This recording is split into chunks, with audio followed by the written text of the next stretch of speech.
In a ramshackle house with smog-stained walls in Colombia's capital, the fears and divisions arising from the country's first presidential election since the signing of a historic peace accord are palpable. On one side of the tenement's open patio, Ivan Martinez has plastered images of bespectacled leftist candidate Gustavo Petro on walls. Just feet away, Marin has hung up posters of gray-haired frontrunner Ivan Duque, a conservative lawyer and prot of Alvaro Uribe, the influential former president who was the main opponent of the pact that ended decades of conflict between the government and Revolutionary Armed Forces of Colombia rebels. One man thinks Petro is the best hope for Colombia to finally root out long-entrenched corruption and inequality. The other fears his election to transform Colombia into another crisis-ridden Venezuela. One says, "I can resolve everything with an avocado," says Marin, a 34-year-old artist, alluding to Petro's pledge to grow more avocados and free Colombia from dependence on fossil fuel exports. The other says, "No, with oil." Colombian voters head to the polls Sunday after a campaign that has stoked fears on the left and right and once again polarized the nation.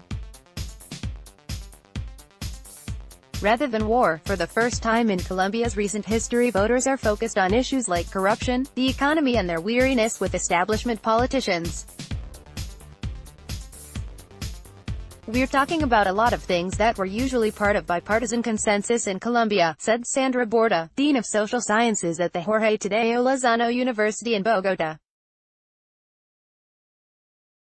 Now it's different. Duque is considered the candidate to beat, but in an unexpected turn, Petro has been chasing his coattails. The 58-year-old former guerrilla and ex-Bogotá mayor is promising to overhaul Colombia's economic model, galvanizing the youth vote to place second in most polls.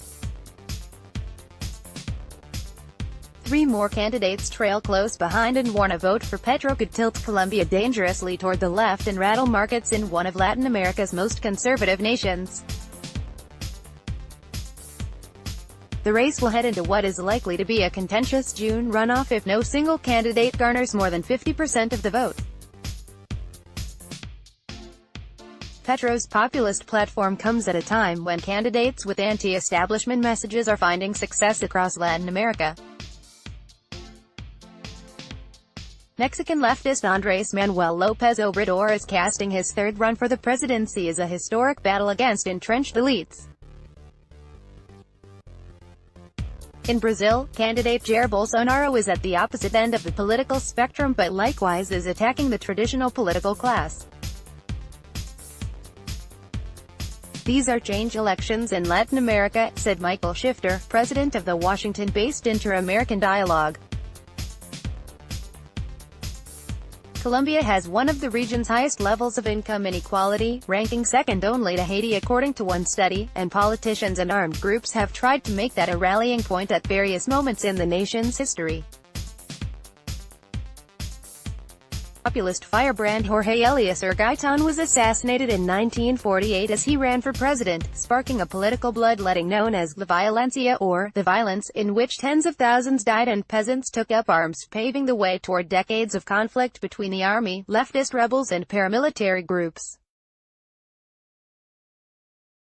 Later in the 1980s, scores of politicians affiliated with the Patriotic Union, a party aligned with the now disbanded FARC rebels, were gunned down. They used to tell people the political left was somehow linked to the illegal armed left, Borda said. Now that argument doesn't work anymore. Petro himself has roots in Colombia's armed struggle, joining the M19 guerrilla movement when he was still a teen. His campaign has taken pains to inform Colombians that he was an urban militant devoted to spreading the group's ideological message of social justice. At the time of M-19's notorious attack on Colombia's Palace of Justice, Petro was behind bars for illegal possession of firearms. "He didn't fire a single shot," said former rebel Alberto Becerra, one of a contingent of ex-combatants now working as a volunteer on Petro's campaign. Petro describes himself as a strong adversary for Venezuelan President Nicolas Maduro, whose name and socialist policies spark fear in the minds of Colombians who have seen almost 1 million Venezuelans arrive in their country since 2017. On repeated occasions, he's also criticized Venezuela's economic model for its reliance on commodities to fund extensive social programs. "They've shown that's not sustainable," he said recently in a soft-spoken voice that contrasted with his fiery speeches in plazas around the nation. He presents his candidacy as a departure from previous generations of Latin American leftists and says he wants to create a knowledge-based economy in Colombia and boost agricultural production with land reform. Still, controversy over his past support for Venezuela's revolution has hounded him. 1994, shortly after Hugo Chavez was released from jail after staging a military coup in Venezuela, it was Petro who brought the leftist firebrand to Colombia. He and Duque differ on almost every single issue. Whereas Duque has proposed reviving Colombia's aerial eradication program to squash a boom in coca production, Petro is against it and instead promotes crop substitution. Duque has discussed the need to correct Colombia's divisive 2016 peace accord with now demobilized FARC rebels. Petro supports the accord. Despite his rise in the polls, many analysts call Petro's proposals impractical and still consider his campaign a long shot. A close friend of Petro who asked not to be identified to protect their relationship said that while his proposals might spark interest, he doubts he could win because he generates too much fear.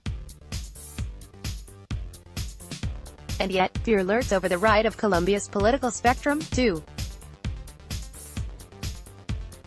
Duque's close affiliation with Uribe makes some think that a Duque presidency would in fact be another Uribe presidency.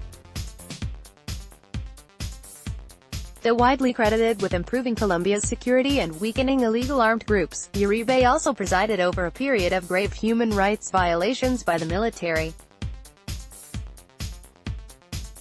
When asked recently if he'd be Uribe's puppet, Duque told a local newspaper that the former president would remain a senator leading their party's bloc in Congress, but added that working together as a team is good for Colombia. Meanwhile, Marin and Martinez continue their impassioned dialogue over the campaign at their tenement. Marin, a former police officer, keeps a bulletproof vest on hand and says he fears traveling around Colombia. He thinks Duque will be tough with criminal groups that still dominate much of the nation's remote, coca-filled countryside. He said he has relatives in Venezuela and that Petro's rhetoric concerns him. Migrants arriving in Bogota tell him that the same words Chavez used, Petro is using. Martinez, whose family was displaced by paramilitary groups decades ago, is so energized by Petro's platform that he recently gathered friends for a celebration to feast on sancocho soup and painted a colorful banner with the name Petro. He hung it up outside and hopes that government officials see it as they pass by in motorcades of dark-colored SUVs en route to the presidential palace. Follow Christine Armario on Twitter, http://www.twitter.com/SearMario.